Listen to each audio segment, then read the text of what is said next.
Good morning students. आज का हमारा टॉपिक है ऑर्डर ऑफ रिएक्शन यानी कि अभिक्रिया की कोटि।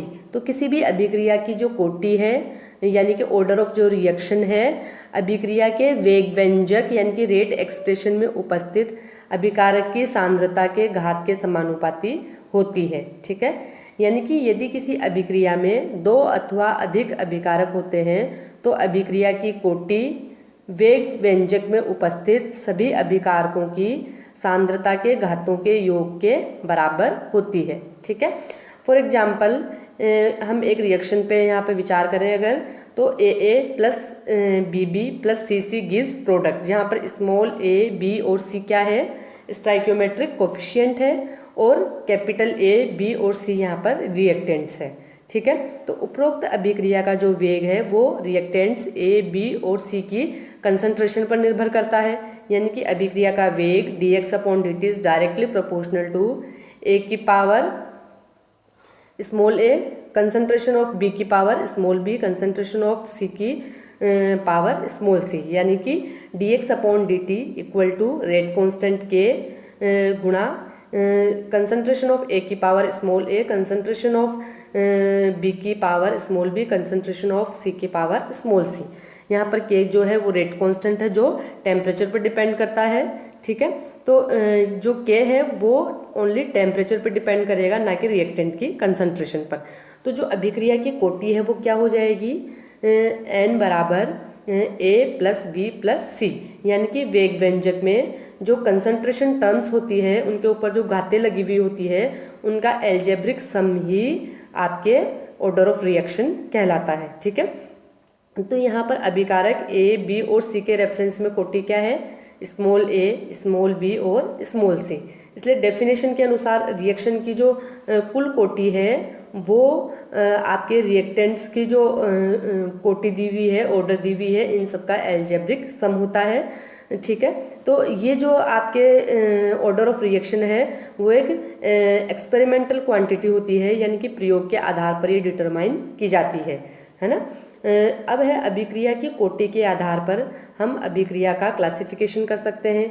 यदि अभिक्रिया वेग अभिकारक की सांद्रता के शून्य घात, प्रथम घात या हम बोले द्वितीय घात या तृतीय घात के समानुपाती होती है तो हम इसे zero order, first order, second order और थर्ड ऑर्डर की रिएक्शंस कहते हैं। ठीक है, तो हाइड्रोजन और आयोडीन की अभिक्रिया में अभिक्रिया की कुल कोटि क्या है, 2 है, तथा प्रत्येक अभिकारक यानी कि रिएक्टेंट हाइड्रोजन और आयोडीन के रेफरेंस में अभिक्रिया की कोटि क्या है, 1-1। तो कुल अभिक्रिया की कोटि जो है 1 + 1 यानी कि 2 हो गई। ठीक है, तो किसी भी अभिक्रिया में रिएक्टेंट के रेफरेंस में कोटि जो है वो बिना प्रयोग के संभव नहीं है, यानी कि ये एक्सपेरिमेंटल क्वांटिटी होती है ऑर्डर ऑफ रिएक्शन। ठीक है, साथ ही ऐसी रिएक्शन जो कि एक से अधिक स्टेप्स में होती है, तो एक इम्पॉर्टेंट बात क्या है कि ऐसी अभिक्रियाओं हेतु जिस पद का वेग कम होता है, जिसे हम वेग निर्धारक पद कहते हैं, रेट डिटरमाइनिंग स्टेप कहते हैं, उसमें जो रिएक्टेंट की ऑर्डर आती है वो उस रिएक्शन का ऑर्डर ऑफ रिएक्शन कहलाता है। ठीक है, तो इसके लिए हम एक रिएक्शन लेते हैं जो है 2HgCl2 plus K2C2O4 gives Hg2Cl2 plus twice KCl plus 2CO2। ठीक है, तो यहाँ जो है HgCl2 और K2C2O7 के रेफरेंस में कोटि क्या है, 1 और 2। ठीक है, जैसा कि वेग नियम से स्पष्ट हो रहा है, यानी कि dHgCl2/dt गिव्स मतलब कि dHgCl2/dt मतलब रेट ऑफ रिएक्शन बराबर क्या है, K कंसंट्रेशन ऑफ HgCl2 गुणा कंसंट्रेशन ऑफ K2C2O4 का ट्वाइस। ठीक है, पोटेशियम ऑक्सीलेट। तो इस प्रकार स्टाइक्योमेट्री तथा जो कोटि है वो दोनों 2 अलग अलग चीज़ें हैं। ठीक है, यानी कि जो स्टाइक्योमेट्री है वो थ्योरेटिकल कंसेप्ट है, थ्योरेटिकल क्वांटिटी है, जबकि ऑर्डर जो है वो एक्सपेरिमेंट से निकल के आता है किसी भी रिएक्शन के लिए। ठीक है, तो जब अभिक्रिया की रस समीकरण मिति अणुओं की अधिक संख्या दर्शाती है तो इनका एक साथ अभिक्रिया में भाग लेना असंभव सा प्रतीत होता है। ठीक है, यानी कि ऐसी रिएक्शन जिनके लिए स्टाइक्योमेट्रिक इक्वेशन जो है सिंपलेस्ट जो बैलेंस्ड केमिकल इक्वेशन है, जिसे हम बोलेंगे कि उसकी स्टाइक्योमेट्रिक जो इक्वेशन है, यदि उसमें अणुओं की संख्या 3 या 4 से अधिक होती है तो इन सभी का एक साथ रिएक्शन में भाग लेना पॉसिबल नहीं है। इसलिए ये अणु अलग अलग पदों में भाग लेते हैं और जो पद सबसे धीमी गति का होता है उसमें भाग लेने वाले अभिकारक की सांद्रता पर ही उस अभिक्रिया की कोटि निर्भर करती है, डिपेंड करती है। तो सबसे धीमी गति वाले पद को हम बोलेंगे रेट डिटरमाइनिंग स्टेप। तो यहाँ पे एक अन्य रिएक्शन पे हम अगर विचार करें तो जो है S2O8-2 plus 2 iodide gives 2 SO4 -2 plus iodine. तो ये जो रिएक्शन है वो दो पदों में संपन्न होती है। पहला है S2O8-2 प्लस आयोडाइड। तो ये दो पदों में रिएक्शन हो रही है, इसलिए पहले पद के लिए रेट कांस्टेंट को हम K1 से बताएंगे। तो क्या मिल रहा है प्रोडक्ट के रूप में यहाँ पे S2O8I-3। ठीक है, और जो है सेकंड स्टेप है जो कि रेट डिटरमाइनिंग स्टेप है, जो क्या है S2O8I-3 प्लस आयोडाइड। इसके लिए रेट कांस्टेंट हो जाएगा K2। ये हमें देते हैं सल्फेट और आयोडीन। तो इस अभिक्रिया की स्टाइक्योमेट्री के अनुसार रिएक्शन में 3 अणु भाग लेते हैं। ठीक है, जो कौन कौन से हैं, आयोडाइड S2O8-2 और S2O8I-3। किंतु धीमे पद अर्थात रेट डिटरमाइनिंग स्टेप में 2 अणुओं के भाग लेने के कारण अभिक्रिया की कोटि क्या होगी, 2 होगी। ठीक है, तो यहाँ अभिक्रिया वेग S2O8-2 और आयोडाइड की सांद्रता अर्थात प्रत्येक के प्रथम घात के समानुपाती होता है। ठीक है, यानी कि S2O8-3 के रेफरेंस में भी रिएक्शन की ऑर्डर 1 होगी और आयोडाइड के रेफरेंस में भी रिएक्शन की ऑर्डर 1 होगी, और जो टोटल ऑर्डर ऑफ रिएक्शन होगा वो होगा 1+1, जो कि S2O8I-3 की कंसंट्रेशन और आयोडाइड की कंसंट्रेशन पे जो है ऑर्डर डिपेंड करेगी। ठीक है, अब है आपके मोलिकुलरिटी ऑफ ए रिएक्शन, यानी कि अभिक्रिया की अणु संख्यता। तो किसी मूल अभिक्रिया में भाग लेने वाले अणुओं, परमाणुओं या फिर मूलकों की संख्या को हम बोलते हैं अभिक्रिया की अणु संख्यता। ठीक है, तो किंतु यदि अभिक्रिया एक से अधिक पदों में संपन्न होती है तो प्रत्येक मूल अभिक्रिया की अणु संख्यता भी क्या होगी, अलग अलग होती है। सामान्यतः अभिक्रिया की अणु संख्यता और जो रस समीकरण मिति जो होती है, स्टाइक्योमेट्रिक कोफिशिएंट जो होते हैं, स्टाइक्योमेट्री जो होती है, उनमें समानता पाई जाती है, लेकिन कॉम्प्लेक्स रिएक्शन में ये दोनों भी अलग अलग होते हैं। और जो मोलिकुलरिटी है रिएक्शन की वो एक्सपेरिमेंटल क्वांटिटी है, जो मोलिकुलरिटी है रिएक्शन की वो एक्सपेरिमेंटल क्वांटिटी नहीं होती है, बल्कि ये एक थ्योरेटिकल कंसेप्ट है, थ्योरेटिकल क्वांटिटी होती है। ओके, तो यदि किसी अभिक्रिया में एक अणु भाग लेता है तो इसे हम यूनिमोलिकुलर रिएक्शन कहते हैं।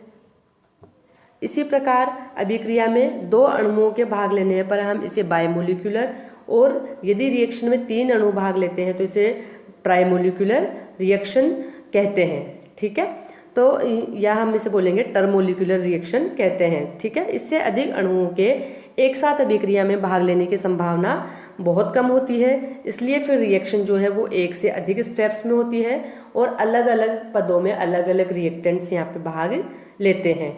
ठीक है, अब है आपके अभिक्रिया की कोटि और अणुसंख्यता में अंतर। ठीक है, तो सबसे पहला अंतर क्या है कि अभिक्रिया की जो कोटि है वो एक एक्सपेरिमेंटल वैल्यू है, जबकि जो मोलिकुलरिटी ऑफ ए रिएक्शन है वो एक आपके थ्योरेटिकल वैल्यू है। ठीक है, फिर जो है अभिक्रिया की कोटि ये संपूर्ण अभिक्रिया की होती है, जबकि जो अभिक्रिया की अणुसंख्यता होती है वो प्रत्येक मूल पद की अलग अलग होती है। ठीक है, अब अभिक्रिया की कोटि जो है वो 0 भी हो सकती है, पूर्णांक भी हो सकती है, नेगेटिव भी हो सकती है, और जो है फ्रैक्शन के रूप में भी हो सकती है, जबकि जो अणुसंख्यता है वो सदैव पूर्णांक होती है। इसका मान कभी भी नेगेटिव, 0 या फिर फ्रैक्शन के रूप में नहीं होता है। ठीक है, अब जो है अभिक्रिया की कोटि से हमें उस अभिक्रिया की मैकेनिज्म के बारे में जानकारी मिलती है, जबकि अणुसंख्यता से हमें मैकेनिज्म के बारे में जानकारी नहीं मिलती है। अब है आपके अभिक्रिया के वेग को प्रभावित करने वाले कारक, यानी कि factors affecting rate of reaction. तो अभिक्रिया वेग को प्रभावित करने वाले अनेक ऐसे कारक हैं जिनसे वेग नियतांक में परिवर्तन हो जाता है। तो उनमें सबसे प्रमुख कौन कौन से हैं? कंसंट्रेशन, टेम्परेचर, प्रेशर, विलायक, उत्प्रेरक और प्रकाश। ठीक है, तो सबसे पहले कंसंट्रेशन, यानी कि कंसंट्रेशन को चेंज करने से रेट किस प्रकार से प्रभावित होती है। तो अभिक्रिया का जो वेग है वो साधारणतः क्रियाकारकों की सांद्रता पर निर्भर करता है। माना कि एक साधारण अभिक्रिया जैसे हाइड्रोजन प्लस आयोडीन की अगर हम चर्चा करें तो ये दोनों रिएक्टेंट मिलकर के प्रोडक्ट के रूप में HI देते हैं, यानी कि 1 मोल हाइड्रोजन प्लस 1 मोल आयोडीन मिलकर के 2 मोल HI के प्राप्त होते हैं, हाइड्रोजन आयोडाइड के प्राप्त होते हैं। तो इस अभिक्रिया के लिए वेग हम निम्न प्रकार से दे सकते हैं।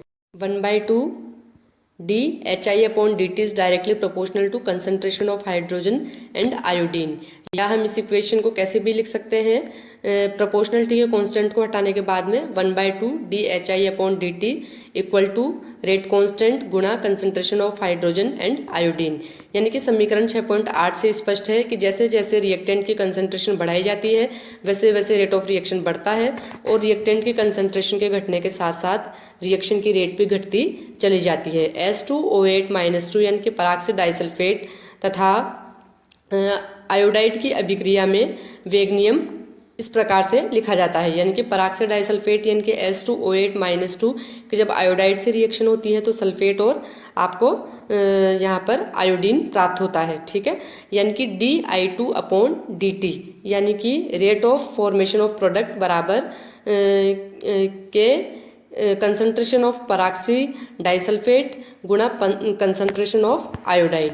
इसी प्रकार से जो है सिल्वर फर्स्ट द्वारा जो कैटलाइज्ड होने पर ऑक्सीडाइसल्फेट द्वारा Mn सेकेंड का ऑक्सीडेशन जो है वो निम्न रिएक्शन के द्वारा दिया जाता है, यानी कि peroxy disulphate plus Mn second in the presence of silver first catalyst. तो क्या मिलेगा आपको?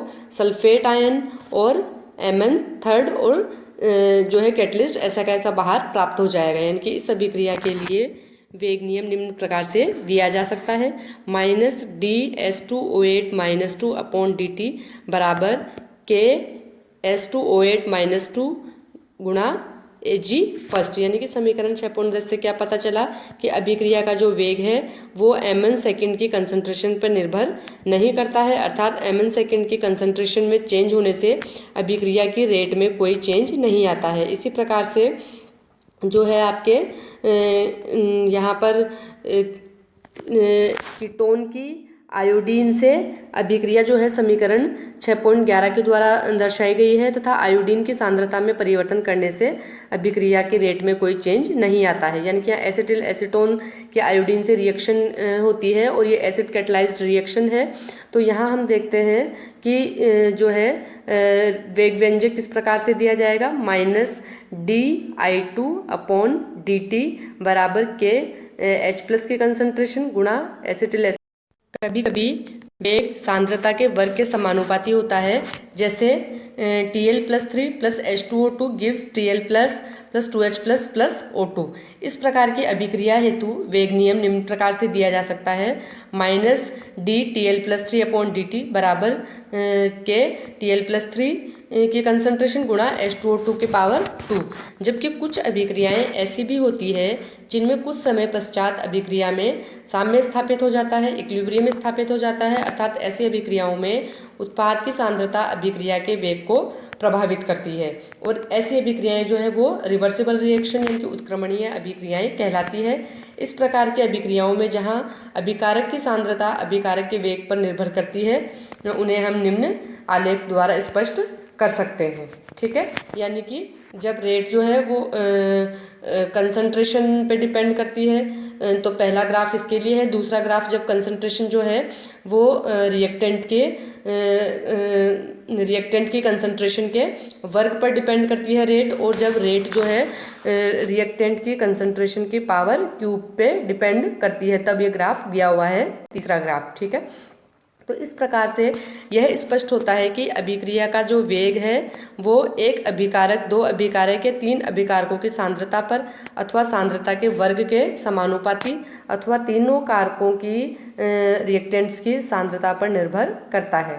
ठीक है, तो एक सामान्य अभिक्रिया के लिए वेग समीकरण निम्न प्रकार से दिया जा सकता है, A+B गिव्स C+D, यानी कि dx/dt बराबर के कंसंट्रेशन ऑफ A, इसी प्रकार से dx/dt बराबर के कंसंट्रेशन ऑफ B, या हम बोलेंगे कि dx/dt यानी कि रेट ऑफ रिएक्शन बराबर के कंसंट्रेशन ऑफ A गुणा कंसंट्रेशन ऑफ B।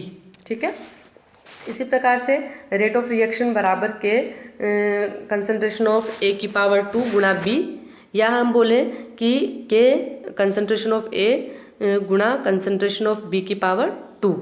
ठीक है, इसी प्रकार से रेट ऑफ रिएक्शन बराबर के कंसंट्रेशन ऑफ A⁻² या के कंसंट्रेशन ऑफ B⁻²। इसी प्रकार से वेग व्यंजक जो है वो कैसे दिया जाएगा कि के A⁻³ गुणा B⁻1 या के A⁻1 गुणा B⁻3। जबकि अंतिम प्रकार की जो अभिक्रियाएं हैं वो हमें बहुत कम देखने को मिलती है। क्यों? क्योंकि चारों अणुओं का एक ही क्षण जो है एक साथ टकराना बहुत कम इसकी पॉसिबिलिटी है, यानी कि जो है 4 मोलिकुलरिटी का होना बहुत कम संभव है, क्योंकि 4 अणु एक साथ प्रॉपर ओरिएंटेशन के साथ नहीं टकरा पाते हैं। ठीक है, ओके।